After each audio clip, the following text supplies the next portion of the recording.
É comum sentir insegurança e selecionar muito bem o que se fala com o seu terapeuta? Essa foi uma pergunta que chegou a mim de uma pessoa que segue e acompanha o canal. Se você quiser saber da resposta, vem comigo.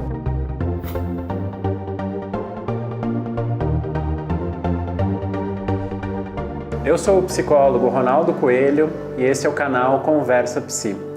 Hoje a gente vai falar sobre um assunto bastante importante dentro da clínica, dentro da psicoterapia, da análise, que é essa dimensão do segredo, do sigilo, ou até mesmo de selecionar muito bem, como veio a pergunta aqui dessa pessoa que acompanha o canal, ou selecionar muito bem o que se fala para o seu terapeuta. E você, se você tem alguma dúvida ou sugestão de vídeo, escreve aqui nos comentários, aqui no canal, manda para mim que eu vou considerar para fazer novos vídeos, assim como eu estou fazendo esse. Me segue lá no Instagram também, que sempre tem conteúdos diferentes, comentários, a gente conversa sobre outras coisas também lá no Instagram, além daqui do canal. Então vamos à resposta, né?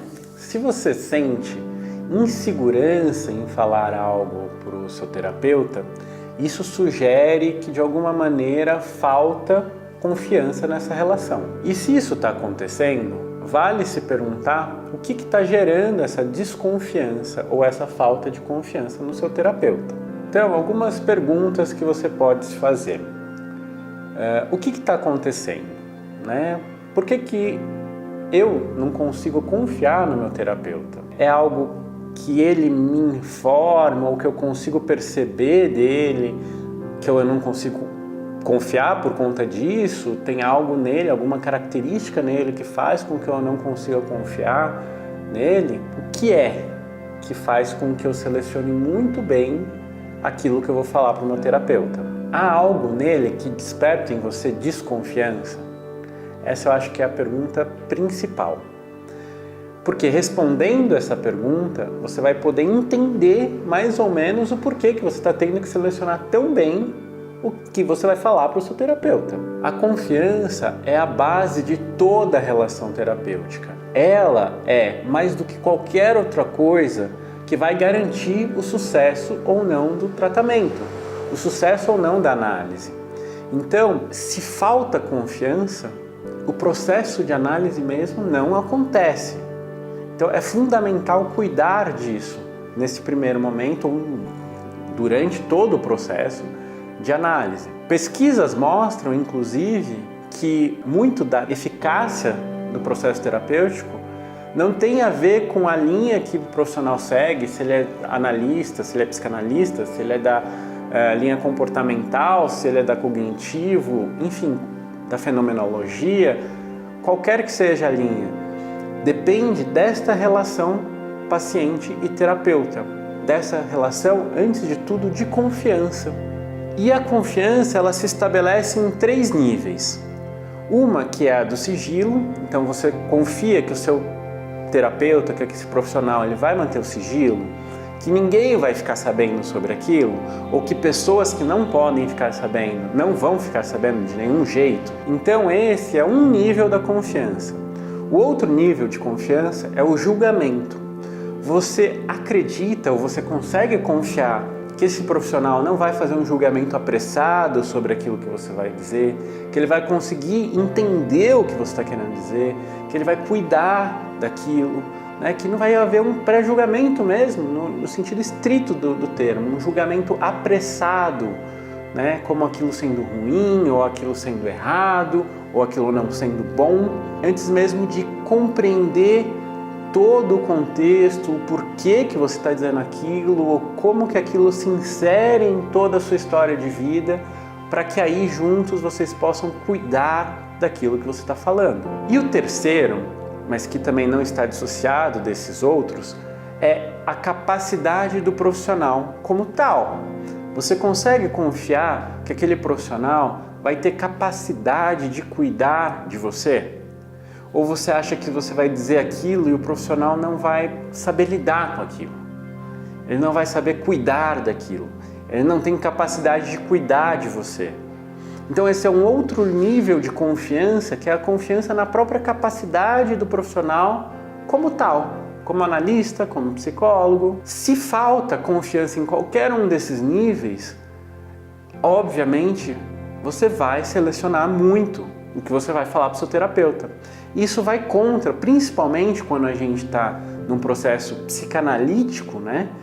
Vai contra o que se propõe a psicanálise, que é a livre associação, ou falar de forma livre aquilo que te vem à mente. É o processo mesmo de análise que está interrompido. Não há possibilidade terapêutica no momento em que você está selecionando tão bem assim o que você vai falar para o seu analista. Ok, mas além disso, há ainda um outro motivo pelo qual a gente pode estar selecionando muito bem o que a gente vai falar para o nosso analista. Às vezes não é uma falta de confiança no profissional, às vezes não é uma falta de confiança no sentido do sigilo, nem da capacidade, nem do julgamento. Às vezes a gente pensa e fala, não, eu confio nesse profissional, mas mesmo assim eu não consigo parar de selecionar. Então aí a gente está num outro espectro, a gente está num outro momento, num outro ambiente que não é o da confiança, mas sim o da resistência à análise. Se você está tendo que selecionar tão bem o que você vai falar, provavelmente é porque o que você tem a dizer a você causa muito medo. A você é algo que pode ser muito perigoso. Muitas vezes a gente não sabe direito o que vai vir de nós quando a gente começar a falar sobre algum assunto. Isso é muito comum na análise e faz parte do processo. E é importante que isso aconteça, porque às vezes a gente não sabe mesmo o que vem, porque a gente não conhece em nós o que é aquilo. E o processo de análise é um processo de conhecer em nós as partes obscuras da nossa vida. E é muito comum, muitos pacientes, quando chegam num ponto que é um ponto mais nevrálgico, mais obscuro, um ponto central no processo de análise deles, um nó ali importante, muitos pacientes falam, acho que já deu, ou eu não sei, eu já não estou mais sentindo que a terapia está me ajudando muito, porque a pessoa vai até o analista, vai até a terapia e fala sobre amenidades da vida, não fala sobre as coisas que realmente importam. Ela seleciona muito bem o que ela vai falar, não para falar o que importa, mas para falar o que não importa. E aquilo que importa a pessoa não fala. Isso é um processo de, repito, resistência à análise. E o Freud escreveu muito sobre isso. É um modo de resistir ao próprio processo de autoconhecimento, de entrar nas questões que muitas vezes levam você a fazer coisas que você não quer fazer na sua vida, que você quer repetir.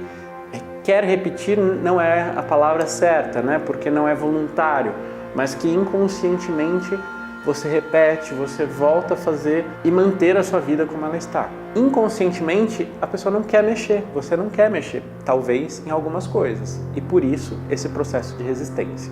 Então, qual que é a minha sugestão? Se há algo que está difícil de falar, algo que você percebe que você está nesse movimento de não escolher muito bem as palavras, o assunto, por onde ir, conversa sobre isso com o seu terapeuta. Fala para o seu analista, minimamente, ou pelo menos isso, que você está sentindo que está tendo que escolher as palavras, que está tendo que escolher o caminho, que você não está conseguindo falar livremente. Converse sobre isso com o seu terapeuta. Isso pode ser muito bacana para o seu processo de análise. Não simplesmente fuja da análise, não simplesmente deixe de ir, ou falhar, já está bom. Mas converse, se você acha que está bom também já a sua análise, conversa com o seu terapeuta sobre isso. Pode ser muito legal, muito importante para o seu próprio processo de análise. Agora, se você não consegue nem conversar sobre isso com o seu terapeuta, ou se você pensa nessa ideia de falar sobre isso com o seu terapeuta, talvez seja importante você considerar trocar de terapeuta, trocar de analista. Porque às vezes essa pessoa não está te passando confiança. Por hoje eu acho que esse é o recado, essa é a resposta à pergunta. Para agendar uma consulta, liga aqui nesse número e se inscreve no canal para não ficar de fora de nenhuma das nossas conversas psi. Até o próximo vídeo!